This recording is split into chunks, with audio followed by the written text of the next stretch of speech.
This is a time in history where it's not enough to know. There's a time in history to know how. Because information is so readily available, you can gain information. You don't need an authority. You don't need a priest. You don't need a teacher. You don't need a governor. And so people are empowered. And the next most practical question is, how am I going to apply this to my life? Now, when you learn new things, you make new connections in your brain. That's what learning is.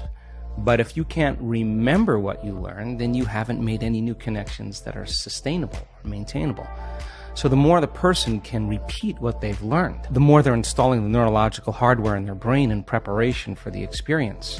And so now they're priming their brain for the act, right? And when the experience happens, experience then enriches the circuitry in your brain. That's what experience does. So now you're laying down even more neurological tracks. But the payoff is the chemical called the emotion. And the moment you feel unlimited, the moment you feel grateful, the moment you feel abundant, now you're teaching your body chemically to understand what your mind is intellectually understood.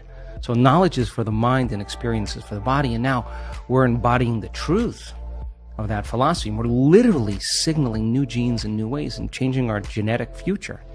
And if you've done it once, then if you're an athlete, you'd be able to do it over and over again. And if you keep repeating it, you neurochemically condition your mind and body to begin to work as one.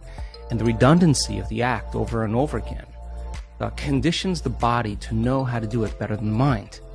Now it's innate in you. It's second nature. It's easy. It's familiar. It's who you are. And so I think we start as philosophers. We initiate, we become initiates, and then we master it. Knowledge, experience, wisdom, mind, body, soul. Learning it with your head, applying it with your hands, knowing it by heart. Thinking to doing to being.